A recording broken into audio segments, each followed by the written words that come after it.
처녀의 배에 올라탄 선비. 초여름 약간 무더운 날씨에 김삿갓은 춘천에 볼 일이 있어 소양강으로 향했습니다.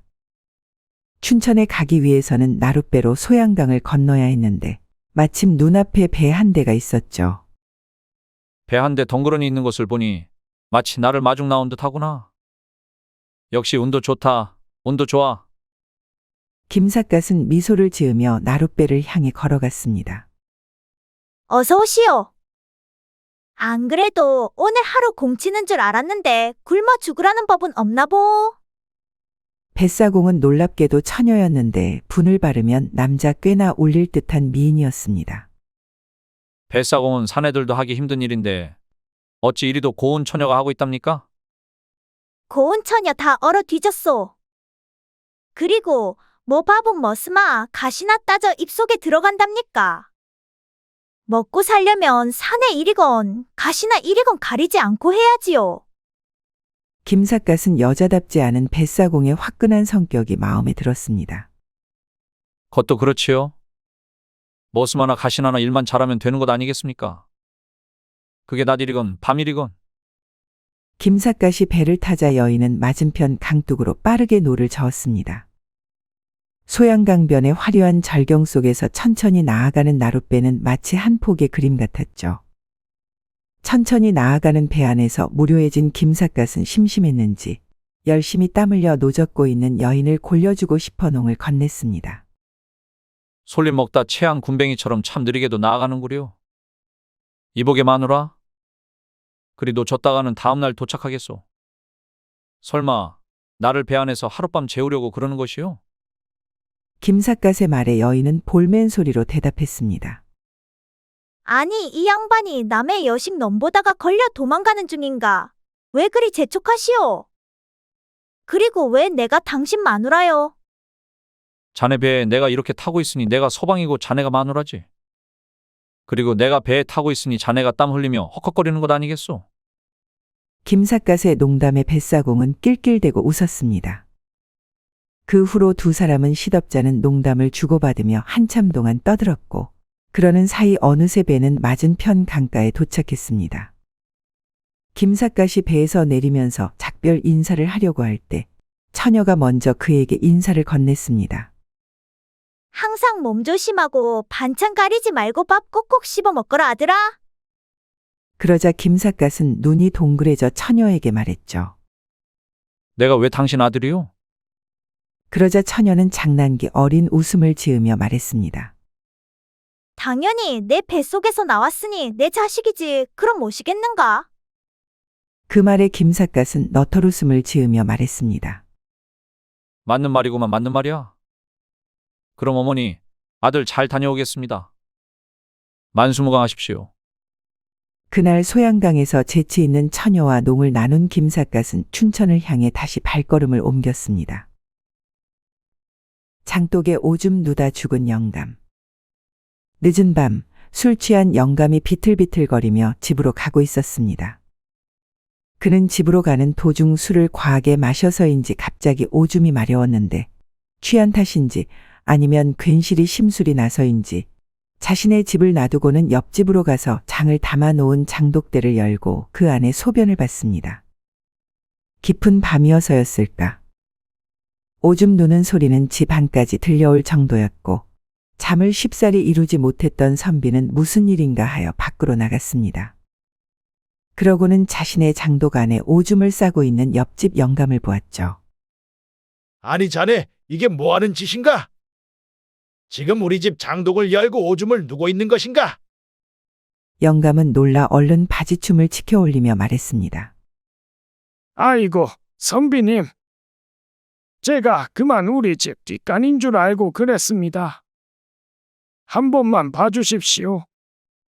선비는 화가 나서 장독과 안에 들어있는 된장을 물어내라 하고 싶었지만 옆집 사람이고 술에 취했기에 아량을 베풀기로 하였습니다.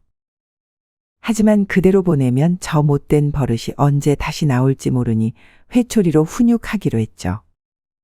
선비는 마당에 있는 나뭇가지를 꺾어 회초리를 만들었습니다. 내 그동안에 정이 있어 돈으로 물어내라고 하지 않겠네. 대신 그대로 보내면 못된 버릇이 또 도질지 모르니 이 회초리로 자네의 술주정을 다스려야겠네. 그러니 어서 종아리를 걷게나. 영감은 이 나이에 회초리를 맞는 것이 창피하다 생각했지만 돈보다 몸으로 때우는 것이 낫다는 생각에 종아리를 걷었습니다. 딱, 딱. 밤에 울려 퍼지는 회초리 소리. 영감은 선비에게 종아리 10대를 맞은 뒤 거듭 죄송하다며 고개를 숙이면서 집으로 돌아갔습니다. 그러고는 정확히 일주일 뒤에 숨을 거뒀죠. 영감의 아들은 아버지가 죽자 옆집에 사는 선비를 관아에 고발했습니다. 아버지를 때려 죽였기에 살인죄로 다스려야 한다면서 말이죠. 사또는 말도 안 된다는 생각에 사건을 맡으려 하지 않았지만 거듭된 아들의 간절한 청에 결국 두 사람을 불러들였습니다. 그래, 네 아버지가 저 선비에게 회초리를 맞고 얼마 안 가 죽었다고 했느냐? 그래서 그런 연유로 나를 찾아온 것이고. 그렇습니다, 사또 나으리. 저 선비가 아버지에게 회초리를 휘두른 뒤 딱 일주일 되던 날 돌아가시고 말았습니다. 그러니 저 자를 살인죄로 엄하게 다스려 주십시오. 그렇다고 해도 아무 증거도 없이 사람을 살인죄로 가둘 수는 없지. 그러니 이렇게 하자. 너는 지금 즉시 선비가 내 아버지를 때린 것과 같은 크기의 회초리를 구해오너라. 사또의 말에 죽은 영감의 아들은 마당 뒤편으로 가 나뭇가지 하나를 꺾어왔습니다. 그러면 이번에는 내 아비가 맞은 회초리와 같은 세기로 저 선비를 때려보거라. 사또의 말에 선비는 어리둥절해하며 종아리를 걷었고 영감의 아들은 회초리를 잡고 선비를 10대 때렸습니다. 강하지도 않고 그렇다고 약하지도 않은 강도로 말이죠. 오늘은 이만하면 됐다. 내 일주일 뒤에 너희 두 사람을 다시 불러들일 터이니 그때 어찌 되는지 한 보자꾸나. 두 사람은 이만 물러가도록 해라. 시간이 흘러 일주일 뒤 사또는 두 사람을 다시 불러들였습니다. 영감을 회초리로 때려 죽게 했다는 누명을 쓴 선비는 당연하게도 멀쩡했고 그 모습을 본 사또는 죽은 영감의 아들을 보며 말했습니다. 거참 신기한 일이지 않느냐? 같은 매를 맞았음에도 내 아버지는 죽고 저 선비는 죽지 않았으니 말이다. 그러니 이렇게 결론 내릴 수 있겠지. 내가 복수할 뜻이 없어서 네 아버지가 맞았던 회초리보다 작은 크기의 나뭇가지를 구해 선비를 때린 것이 분명하다고 말이다. 사또 나으리, 가당치도 않은 말씀이십니다. 저는 분명 저희 아버지가 맞았던 회초리와 비슷한 크기의 나뭇가지를 구해서 저 자를 때렸습니다. 그렇다면 어찌 저 선비가 일주일이 지난 지금까지 살아있다는 말이냐? 혹시 복수할 마음이 없어 일부러 저 자를 살살 때린 것이냐? 아닙니다, 사또 나으리. 그날 밤 뒷간에 다녀오다가 그 장면을 제 두 눈으로 똑똑히 보았고 본 그대로의 강도로 저 자를 때렸습니다. 맹세할 수 있습니다. 그렇다면 아무리 생각해도 말이 안 되지 않느냐? 같은 크기의 회초리로 같은 강도로 때렸는데 네 아버지는 죽고 저 선비는 죽지 않고 살아있으니 말이다. 그것도 정확히 딱 일주일이나 지났는데 말이다. 그러자 영감의 아들은 골똘히 생각한 뒤 답했습니다. 그건 저 자가 몸조리를 잘해서라고 생각합니다. 저희 집과는 다르게 저 자의 집은 돈이 많습니다. 그렇기에 좋은 약을 먹고 좋은 연고를 발라 살 수 있었던 것이지요. 또한 저 자의 자식들은 아버지를 끔찍히 여기는 것으로 고을에서 유명합니다. 그러니 분명 밤낮 가리지 않고 성심성의껏 간호했을 것입니다. 그러니 같은 회초리로 맞았다고는 하나 제 아버지와 달리 죽지 않았던 것이지요. 그 말을 들은 사또는 어이없어하며 말했습니다. 그러면 네 아버지는 제대로 된 간호를 받지 못해 죽었다는 말인데 너는 왜 아버지의 상태를 알면서도 그대로 죽게 방치했단 말이냐?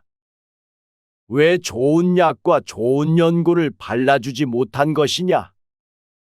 왜 밤낮 없이 성심성의껏 간호하지 못한 것이냐? 이것이야말로 내가 아버지에게 효도를 하지 못해 생긴 일이다. 오히려 저 선비보다 너를 불효죄로 다스려야 마땅하겠다는 생각이 드는구나. 그러자 죽은 영감의 아들은 고개를 조아리며 말했습니다. 죄송합니다, 사또 나으리. 사실 제 아버지는 저 자에게 맞아서 죽은 것이 아니라 병으로 돌아가신 것입니다. 거짓을 고해 죄송합니다. 죽을 죄를 지었습니다. 결국 진실을 알게 된 사또는 말했습니다.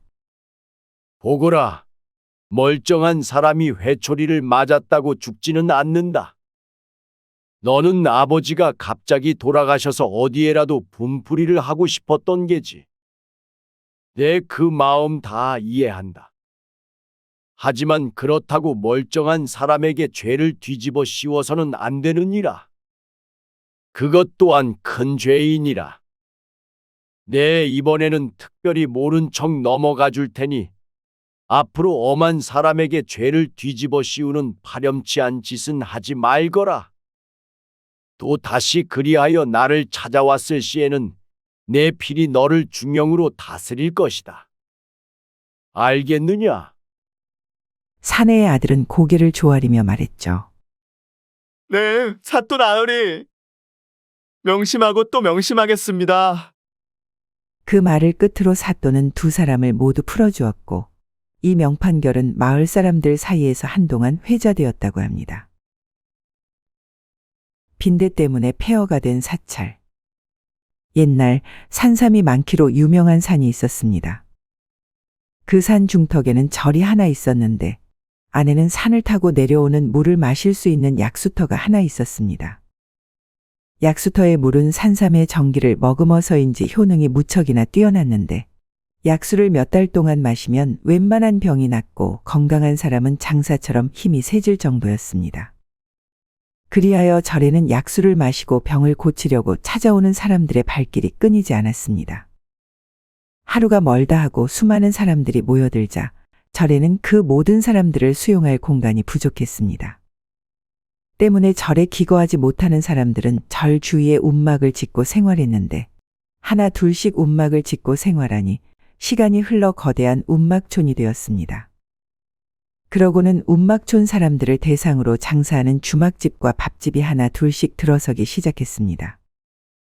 한편 절에는 병을 고치러 온 사람들이 시주한 돈 때문에 불전함이 넘칠 지경이었습니다.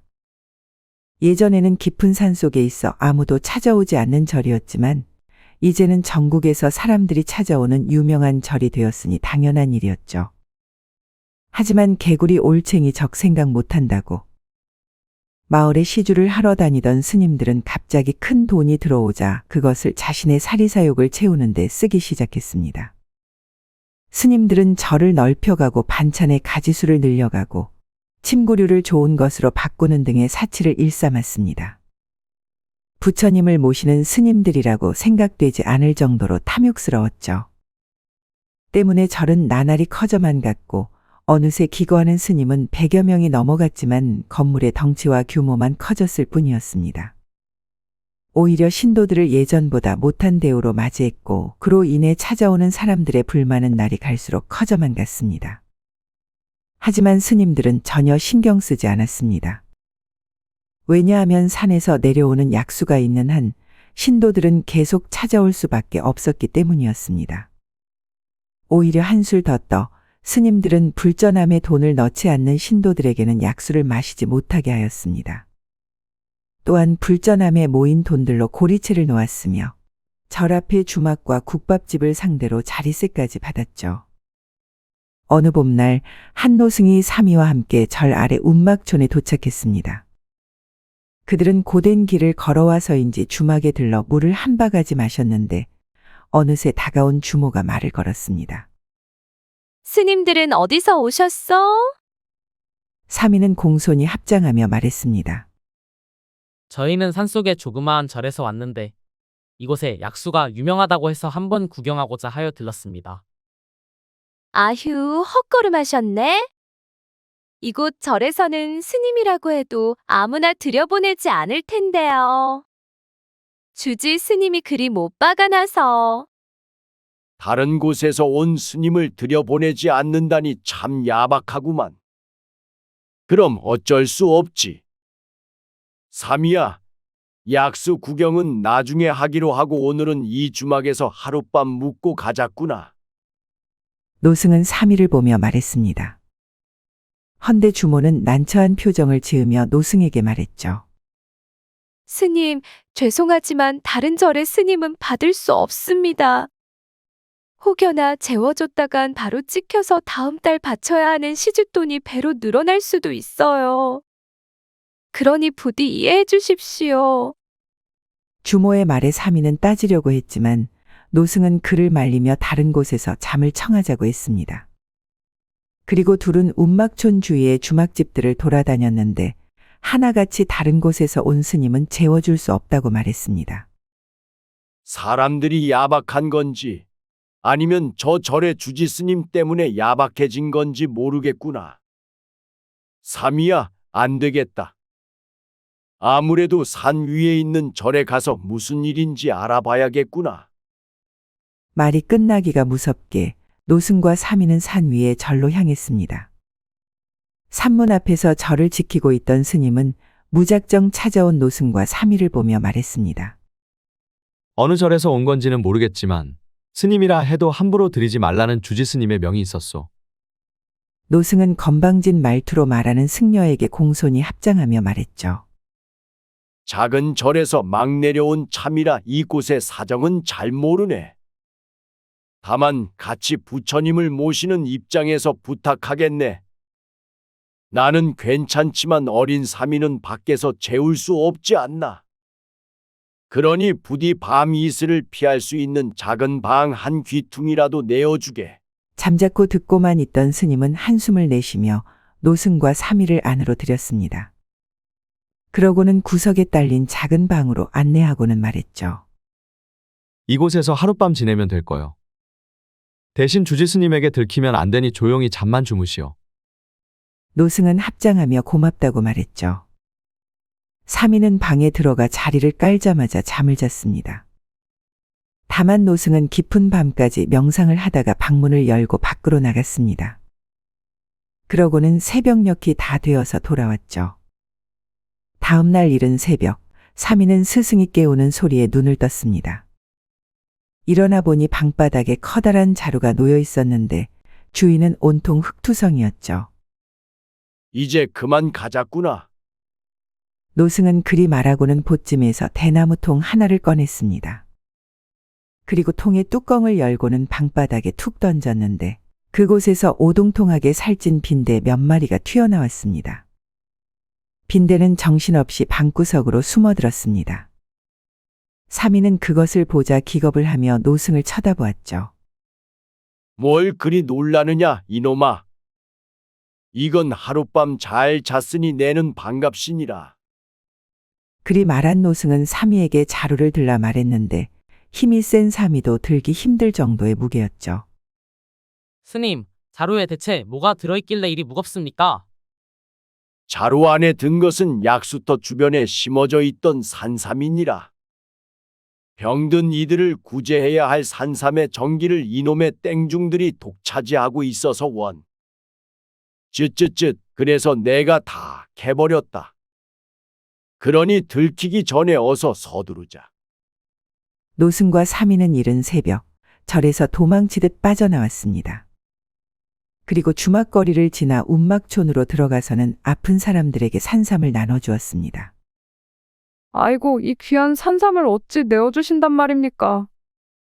스님, 정말 감사합니다. 감사합니다.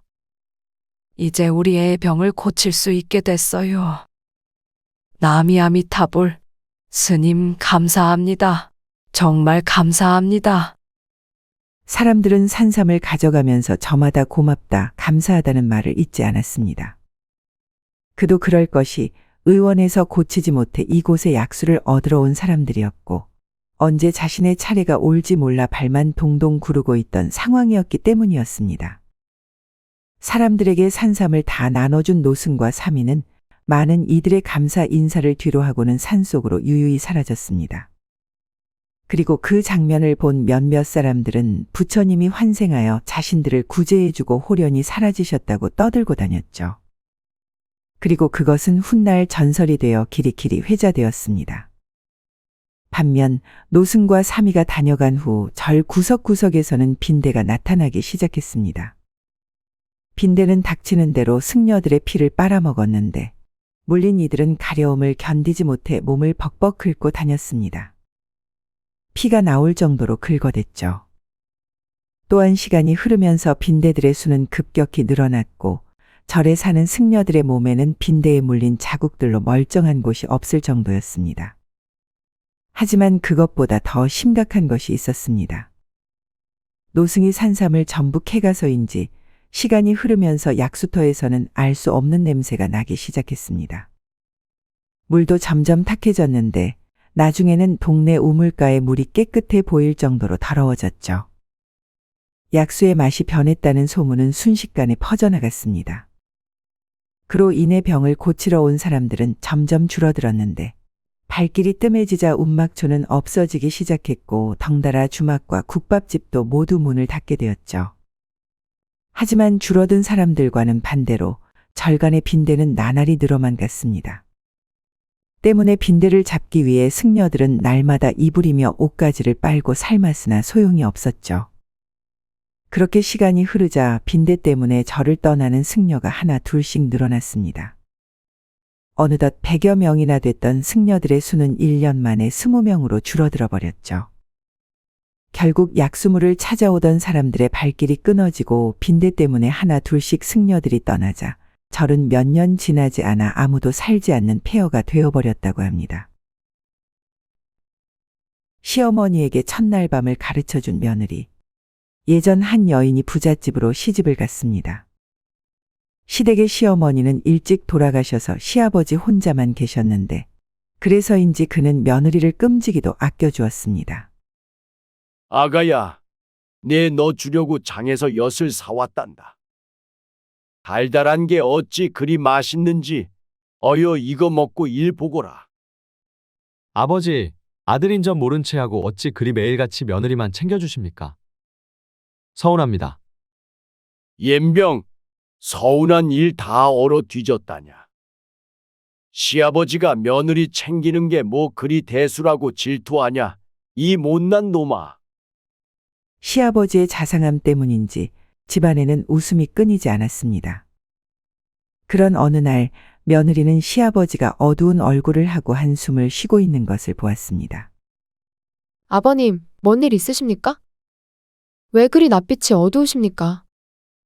시아버지는 쓸쓸한 표정으로 며느리를 보며 말했습니다. 아가야, 난 너희들을 보고 있으면 입가에 웃음이 끊이지 않는단다.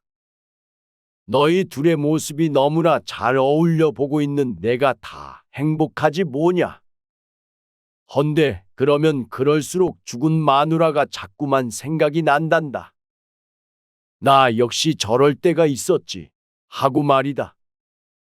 그래서 그런지 요즘 들어 옆이 허전해서 잠이 오지 않는구나.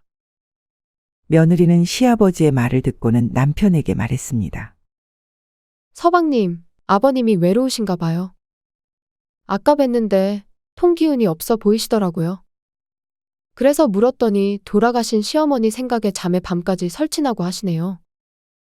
그럴 만도 하지. 어머니가 나 갓난아기 때 돌아가셨으니 벌써 25년이 넘는 세월을 혼자 사신 건데. 이참에 아버님의 재혼을 알아보는 것은 어떨까요? 재혼할 사람이 있다면 좋겠지만 아버지에게 누가 시집 오려는 사람이 있을지 모르겠네. 나이가 나이인지라. 며느리는 남편의 말을 듣고 포기할 생각도 해보았지만 자신에게 살갑게 대해주는 시아버지 생각에 그럴 수 없었습니다. 그리하여 마을에서 유명한 매파를 찾아가 사정을 얘기했죠. 나이가 나이인지라 좋은 짝을 고르기는 힘들 것 같네. 다만 생각나는 한 처녀가 있기는 한데. 있긴 있습니까? 옆마을 참한 처자가 하나 있는데 그게 어릴 때 나무에서 떨어져서 좀 모자르다네. 그래서 30이 넘은 나이까지 시집을 못 갔는데 어떤가? 생각 있는가? 며느리는 잠시 생각하더니 그 처녀를 보고 결정하겠다고 말했습니다. 며칠 후 모자르다고 말한 처녀가 며느리의 집으로 찾아왔습니다. 매파가 이리로 오라고 해서 찾아왔는데 잘 찾아온 건 맞나요? 처녀는 생각보다 생긴 게 멀쩡했습니다. 오히려 꾸미면 미인이라는 소리를 들을 정도의 외모를 갖고 있었죠. 그렇지만 고생을 한 탓인지 피부는 푸석푸석했고 옷은 남루했습니다. 하지만 그것보다 누구한테 맞고 살았던 것이었는지 몸에는 온통 멍투성이었죠. 그 모습을 본 며느리는 가슴이 아팠습니다. 얘야, 온몸이 멍투성이인데 대체 어찌 된 거냐? 아, 이거요? 울 언니가 말 안 듣는다고 한대. 오라버니들이 말귀를 못 알아듣는다고 한대. 그래서 일이 된 거예요. 몸이 푸릇푸릇한 게 이쁘지요? 며느리는 처녀의 처지가 너무나도 안타까웠습니다. 그녀의 집에서 시집도 못 가고 밥만 축낸다며 그녀를 구박하는 장면이 머릿속에 그려졌기 때문이었습니다. 그리하여 며느리는 처녀의 손을 잡고는 당장 시아버님께 데리고 갔습니다. 그리고 그동안의 일을 모두 말씀드렸죠. 그런 일이 있었구나. 아가야, 좀 모자라면 어떠냐? 이것도 인연이고 이대로 집에 돌려보내면 필시 또 구박당할 텐데. 이러지 말고 어서 빨리 혼인식 날이나 잡자꾸나. 며느리는 시아버지의 말을 듣고는 바로 결혼식 준비를 했습니다. 물론 그 전에 하인을 시켜 처녀의 집에 서신을 보냈죠. 서신에는 그녀가 자신의 시아버지와 결혼한다는 내용이 담겨 있었습니다. 또한 혹시나 그녀의 가족들이 혼인날 와서 폐악질을 부릴 수도 있었기에 서신과 함께 지참금 또한 두둑히 넣었습니다. 시간이 흘러 결혼식 당일. 시어머니가 될 처녀는 깨끗이 씻고 좋은 옷을 입어서인지 몰라볼 정도로 변해 있었습니다. 무척이나 예뻐 보였죠. 그리고 예뻐진 처녀를 본 시아버지의 얼굴에서는 웃음꽃이 피었습니다. 식은 별 탈 없이 끝났고 어느덧 첫날 밤이 되었습니다. 그런데 어디서 듣고 온 건지 시어머니가 된 처녀가 다급히 며느리에게 와서 말했습니다. 저기요, 언니. 아줌씨들에게 들었는데 첫날 밤 여자가 잘해야 한다면서요? 그런데 전 첫날 밤이 처음이라 어찌 해야 하는지 모르는걸요. 며느리는 웃으며 말했습니다. 어머님, 걱정할 것 없습니다. 누구나 첫날 밤은 다 똑같이 처음이라 첫날 밤이라 하는 건데. 아, 아버님은 아니시니 그저 아버님이 시키는 대로 가만히 있으시면 되겠네요. 그러니 너무 걱정하지 마세요. 시어머니는 며느리에게 거듭 감사하다고 말한 뒤 방으로 들어갔습니다. 다음 날 부부는 시부모님께 아침 문안 인사를 드리러 갔습니다. 그래, 왔느냐? 여느 날과 다르게 시아버지는 실실 웃으면서 두 내외를 맞이했습니다. 하지만 놀랍게도 시아버지는 시어머니의 무릎 베개를 하고 누워 있었습니다. 그것도 실실 웃으면서 말이죠. 인사를 드리고 밖으로 나온 내외는 말했습니다. 저리 좋아하시는데 진작 시켜드릴 걸 그랬어. 나도 참 불효자였구만. 그러게요. 한데 저 시어머니와 만나려고 늦게 새 장가를 가신 건지도 모르죠. 그러니 이미 지나간 일을 잊고 두 사람의 행복을 빌어줘요, 우리. 늦장가를 가서 그런 것인지 그날 이후로 시부모님의 신혼방에서는 날마다 소리가 들려왔습니다. 그리고 얼마 지나지 않아 아이가 생겼고 다음에 떡두꺼비 같은 아들을 낳았죠. 아들은 부모의 사랑을 듬뿍 받고 자라 훗날 나라에서 큰 일을 하는 관리가 되었다고 합니다. 신랑 죽자마자 새신랑 맞은 신부. 예전 어느 집에 결혼식을 앞둔 처녀가 있었습니다. 신랑은 먼 마을에 사는 사람으로 얼굴 한 번 보지 못한 사이였지만 부모님들의 언약으로 인해 천년 가약을 맺기로 한 상태였죠. 결혼식 당일 신랑은 말이 아닌 가마를 타고 처녀의 집으로 왔습니다. 가마가 어쩜 이리도 예쁠꼬. 역시 부잣집이라서 그런지 가마도 다르긴 달라. 처녀의 어머니는 자신의 딸이 부잣집으로 시집 가는 것이 너무 좋아 한껏 들떠 있었습니다. 그러게 말이오. 역시나 딸을 잘 키우니 이렇게 부잣집 사위를 얻는구려. 참으로 기분 좋은 날이오. 아버지 역시 부잣집 사위를 맞이하는 것이 기뻤던지 어머니의 말에 맞장구를 치며 사위가 나오길 기다렸습니다.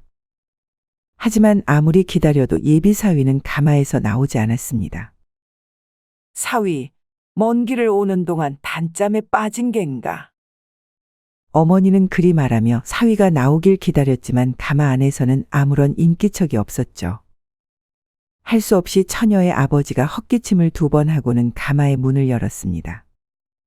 안에는 달령포를 단정히 차려입은 예비 사위의 모습이 보였는데 그는 흰 눈을 까뒤집고 거품을 물고 쓰러져 있었습니다. 여봐라. 어서 빨리 물과 수건을 가져오고 손이 남는 이는 의원을 모셔오거라. 신랑의 모습을 보고는 깜짝 놀란 아버지가 하인들에게 명했죠. 그러고는 신랑을 가마에서 꺼내 평상에 눕히고는 수건으로 얼굴을 닦았습니다. 다른 하인들에게는 몸을 주무르게 했죠. 얼마 지나지 않아 의원이 도착했습니다. 그는 신랑의 맥을 짚고는 혀를 끌끌 차며 말했습니다. 맥이 잡히지 않는 것으로 보아 이미 늦었습니다. 아무래도 긴 여행길에 쌓인 여독이 원인인 것 같습니다. 아니, 몇 달이 걸리는 것도 아니고 고작 며칠이네. 어찌 며칠 만에 멀쩡한 사람이 송장이 된단 말인가? 깡마른 몸과 창백한 얼굴을 보아하니 본디 선천적으로 몸이 허한 청년이 분명합니다. 그러니 며칠 안 되는 여행길도 버티지 못한 것이지요. 그나저나 혼인하러 왔다가 일이 참변을 당했으니 이 일을 어찌할꼬. 그 말을 들은 아버지는 바로 하인을 시켜 신랑네 집에 서신을 보냈습니다. 그리고 딸을 불러와 말했습니다. 얘야, 너도 들어서 알겠지만 내가 결혼하기로 한 신랑이 그만 죽어버렸단다. 어차피 얼굴 한 번 보지도 못했던 신랑이었던지라 처녀는 안쓰러움 외에 아무런 감정도 느끼지 못했습니다. 그보다 이대로 가다간 혼인식도 제대로 올리지 못하고 평생 과부로 살아야만 할 것 같다는 불안감이 엄습했죠. 아버지, 그와의 연이 닿지 않아 일이 이렇게 된 것이라 생각합니다. 하지만 마을 사람들을 모아놓고 100년 가약을 맺겠다고 했는데 이대로 취소할 수는 없는 일 아닙니까? 무슨 소리를 하는 게냐? 혼례식을 취소하고 당장 장례를 준비해야지. 그가 비록 명을 달리했다고는 하나 집안이 유복한지라 그 집에 들어가서 남은 평생 호의호식하며 살아야 하지 않겠느냐? 아버지, 그리하면 얼굴 한 번도 보지 못한 신랑이 죽었다는 이유로 평생을 과부로 살라는 말씀이십니까? 제 나이가 20입니다. 딸의 말에 아버지는 당혹감을 감추지 못하고 연신 헛기침만 해댔죠. 처녀는 분을 삭히고는 다시 말을 이어나갔습니다. 저는 잘 먹고 잘 사는 일에는 관심이 없습니다. 그저 가정을 꾸리고 행복하게 살고 싶은 마음뿐입니다. 그러니 오라버니를 시켜서 당장 마을에 노총각 하나 데려오라고 해주세요. 마을 사람들이 다 모인 오늘 꼭 식을 치러야겠습니다. 다른 소문이 나지 않게 말입니다. 딸이 막무가내로 나오자 아버지는 못 이기는 척 아들을 불러 동생의 배필을 찾아오라고 말했습니다. 너도 들었겠지만 내 매제 될 사람이 여독으로 죽어버렸다. 그러니 동생 청상과부 만들고 싶지 않으면 지금 당장 마을로 가서 쓸만한 노총각 한 명 데리고 오너라. 사지만 멀쩡하면 된다. 그리 말하니 예전부터 알고 지낸 동생 놈이 하나 있는데 좀 모자라지만 착한 놈입니다. 성실함과 착한 천성은 제가 보장하니 그 놈을 데리고 오겠습니다. 아들은 아버지의 말이 끝나기가 무섭게 즉시 마을로 내려갔습니다. 그리고 눈여겨보았던 친한 동생의 집으로 가서 말했죠. 이복에 복남이 있는가? 아유 형님, 이 귀한 곳에 누추한 분이, 아니 이 누추한 곳에 귀한 분이 어쩐 일이십니까? 분명 오늘 누이의 혼인식이 있다고 들었는데 이곳까지 어찌 찾아오셨답니까? 그 얘긴 하자면 길어지니 내 가는 길에 다 말해주겠네. 대신 어서 빨리 나를 따라 우리 집으로 가세나. 네? 무슨 일인데 그러십니까? 잔말 말고 따라오기나 하게. 무슨 일이신데 그러시나? 설마 오늘 결혼하기로 한 신랑이 안 왔답니까? 아니면 죽기라도 했답니까? 저놈의 주둥이. 좀 닥치고 따라오게. 복남이가 처녀의 집에 도착하자마자 하인들이 그를 에워쌌습니다.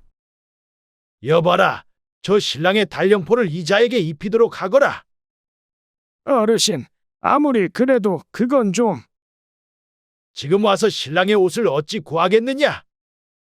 그러니 잔말 말고 시키는 대로 해라. 처녀의 아버지의 말이 끝나기가 무섭게 하인들은 복남이의 구질구질한 옷을 벗기고는 깔끔한 달령포를 입혔습니다. 그리고 머리에는 사물을 씌워줬죠. 하인들은 복남이를 단정히 꾸미고는 그를 대례상 앞으로 데려갔습니다. 얼떨결에 끌려 나온 복남이는 어안이 벙벙하여 아무 말도 아무 생각도 하지 못했습니다. 하지만 한 가지 확실히 든 생각은 자신도 드디어 장가를 가는구나 라는 것이었죠. 30이 넘은 늦은 나이에 이런 미인과 백년가약을 맺게 되다니. 이게 꿈인지 생시인지 모르겠지만 꿈이라면 절대 깨어나지 않았으면 좋겠다. 아니 깨더라도 제발 첫날 밤만 치르고 깨나자. 둘의 혼인은 번갯불에 콩 구워 먹듯이 순식간에 이뤄졌습니다. 그도 그럴 것이 축하해 주러 온 마을 사람들 대부분은 새 신랑을 어디서 구해왔냐며 사람이 죽었는데도 어찌 식을 치룰 수가 있냐며 수군댔기 때문이었죠. 신랑이 죽었는데 어찌 다른 이와 혼인을 한단 말인가? 이게 도리에 맞는 건가? 도리는 뭔 얼어 죽을 놈의 도리. 아 그러면 저 처자는 첫날 밤도 치르지 못하고 과부로 평생을 혼자 살라는 말이오? 자자, 싸우지들 말게. 이런들 어떠하고 저런들 어떠한가? 그냥 우리는 이러고 있다가 잔칫밥으로 배나 채우면 되는 것 아니겠는가? 정신없이 치러진 혼인이 끝난 뒤 처녀는 복남이에게 가서 조용히 말했습니다.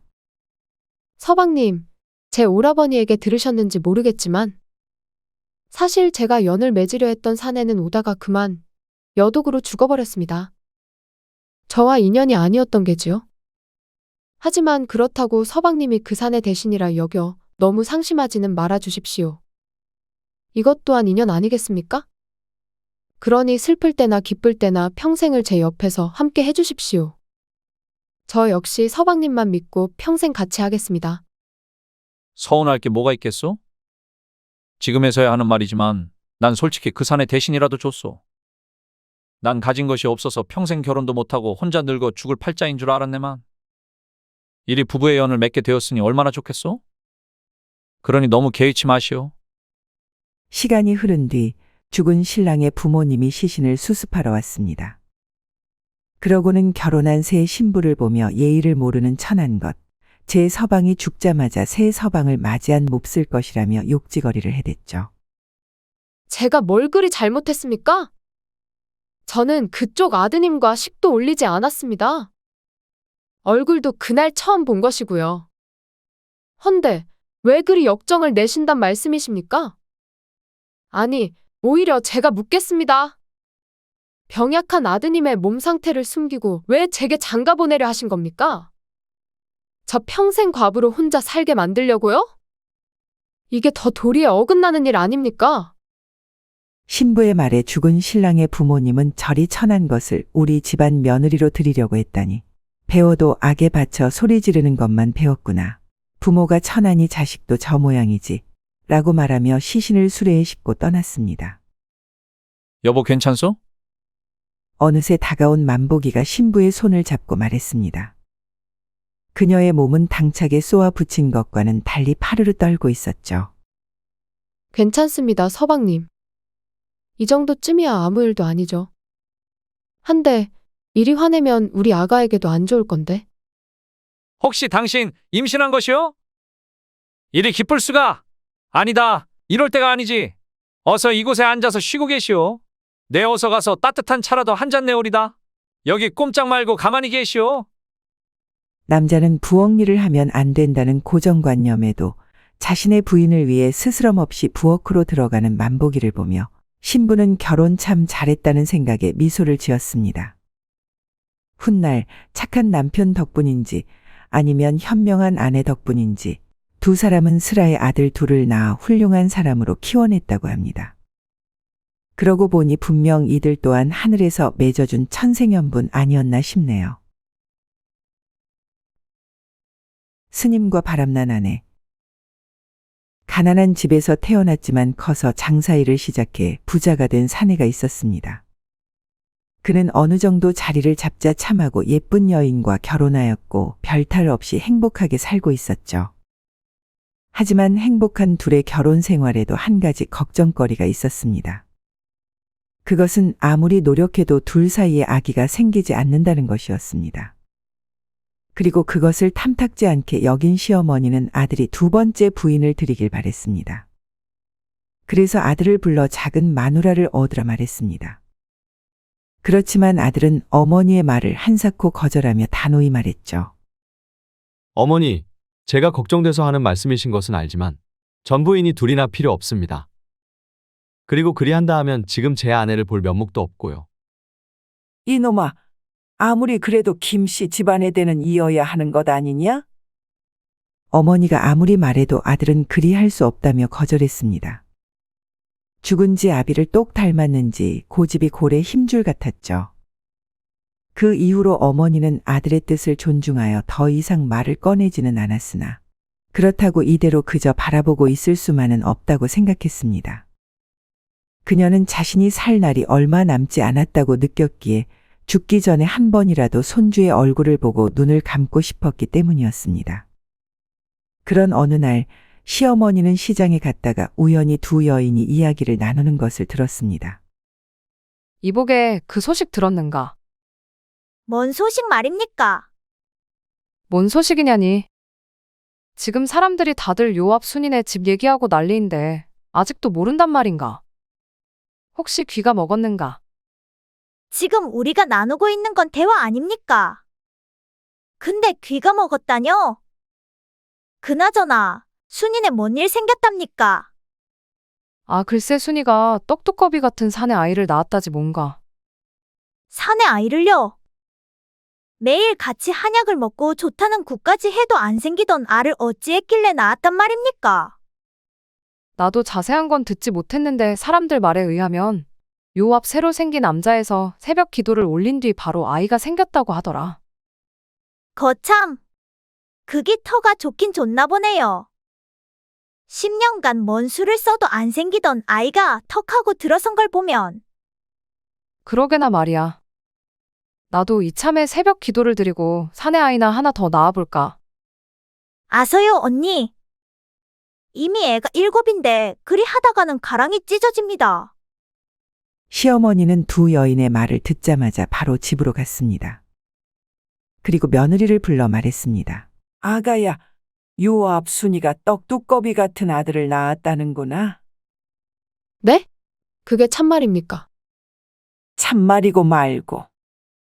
내 요압 장터에 나갔다가 사람들이 하는 얘기를 듣고 오는 길이다. 10년이 넘도록 아이를 낳지 못해서 소박만내 어쩌네 하던 게 엊그제 같은데. 어머니, 무슨 정성을 들였길래 산에 아이를 낳았는지 혹시 들으신 것 있습니까? 산중턱에 새로 생긴 암자에서 새벽 기도를 했더니 아이가 떡 하고 생겼다고 하는구나. 어떠냐? 이참에 너도 나와 같이 새벽 기도를 나가지 않겠느냐? 하지만 어머니, 저희도 작년에 계룡사에 매일같이 새벽 기도를 나가지 않았습니까? 그런데 지금껏 아무 소식도 없었습니다. 땅의 기운이 서로 다를진데 같은 부처님을 모신다고 해서 같은 은덕을 입을 수는 없지 않겠느냐? 새로 생긴 절 기운이 좋다 하니 같이 한번 가보자꾸나. 알겠습니다, 어머니. 아이만 가질 수 있다면 그깟 새벽 기도 몇 달, 아니 몇 년이고 하겠습니다. 다음 날 두 사람은 산 중턱에 새로 생긴 암자로 새벽 기도를 나갔습니다. 암자는 절 같지 않고 자그마한 집으로 보였는데 인기척이 들리자 안에서 스님이 나와 두 사람을 맞이했습니다. 아이고 불자님들, 꼭두 새벽에 이 먼 곳까지 어쩐 일이신지요? 스님은 속세를 등지고 부처님을 모시는 이답지 않게 잘생기고 훤칠한 외모를 갖고 있었습니다. 며느리가 아이를 갖지 못해 항상 걱정이었는데 마을 안악이 이곳에서 새벽 기도를 드리고 나서 아들을 낳았다고 하지 뭡니까? 그래서 우리도 새벽 기도를 하러 찾아온 것입니다. 그것 참 듣던 중 반가운 소리군요. 여기 며느리 분도 부처님께 열심히 기도를 드리면 아마 그 분과 마찬가지로 새로운 생명을 품을 수 있을 거라고 생각합니다. 스님은 그리 말하고선 두 사람에게 합장을 하고 옆방으로 들어갔습니다. 시어머니는 말했죠. 뭐 저리 기생오라비처럼 생긴 스님이 있다냐. 분명 속세에서 여자 꽤나 올렸을 것이 분명한데 그것 때문에 스님이 된 건가?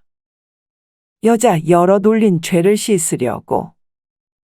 아이 어머니, 말씀도 참.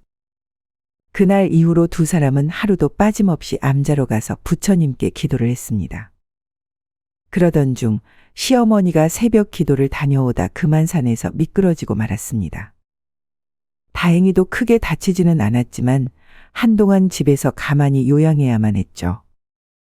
시어머니는 며느리에게 말했습니다.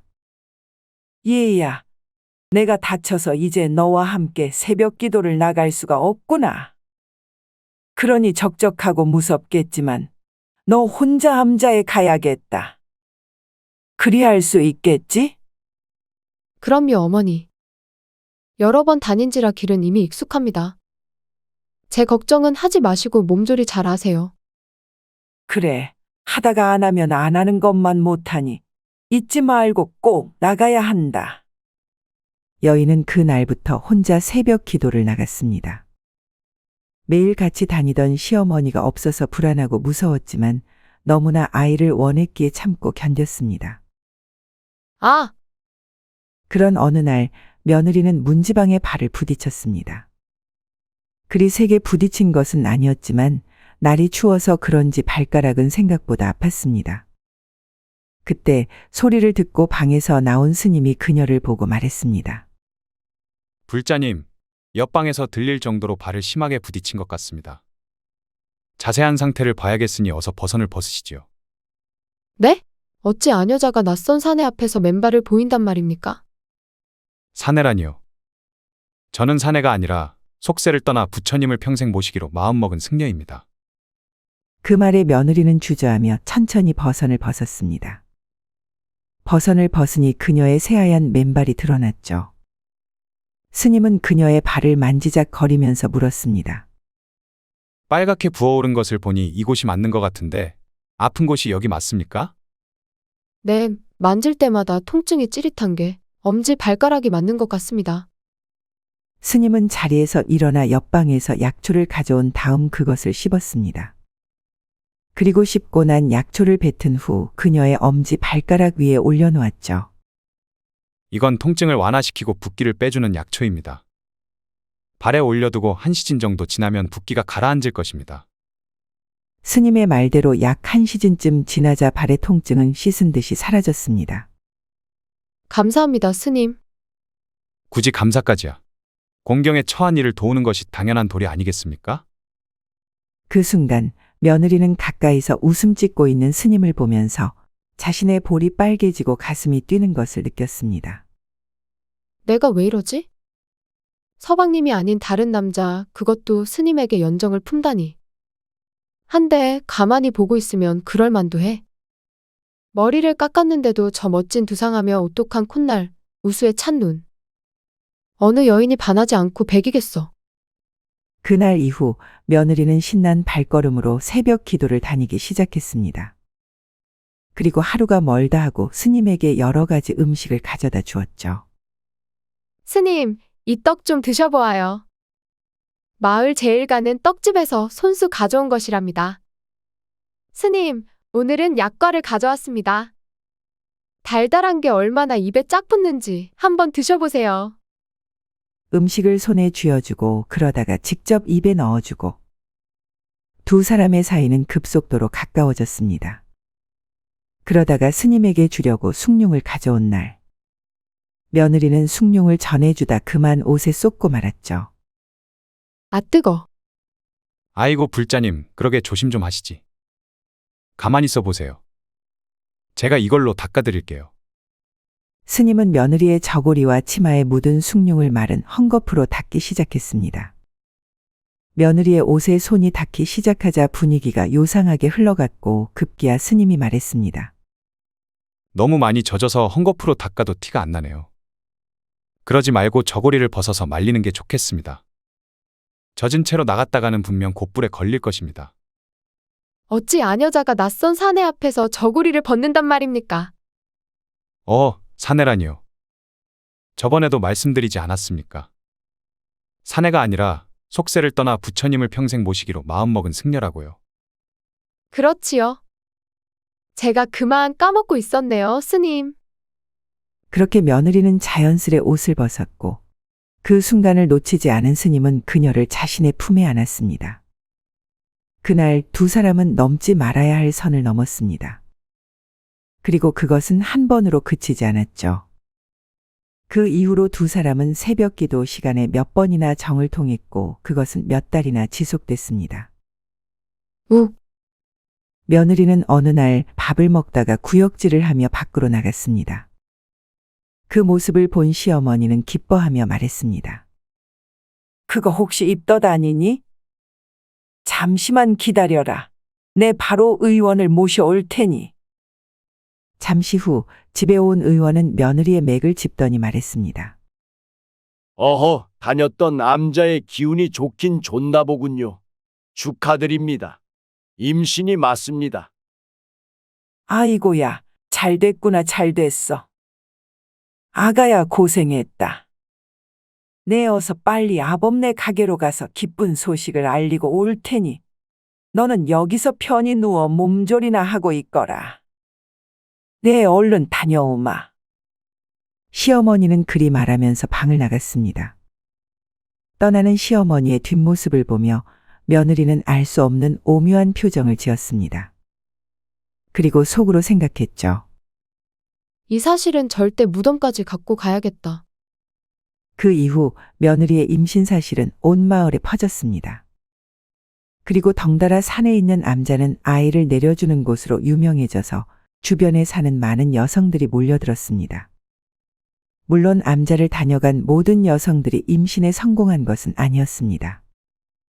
하지만 꽤 많은 이가 아이를 갖게 되었고 그 소식이 더 먼 곳으로 퍼져나가 나중에는 전국에서 올 정도로 유명해졌죠. 임신한 여인들이 모두 이쁘다는 공통점은 그 누구도 알지 못한 채 말입니다. 이상 야담설화였습니다. 구독과 좋아요는 사랑입니다. 감사합니다.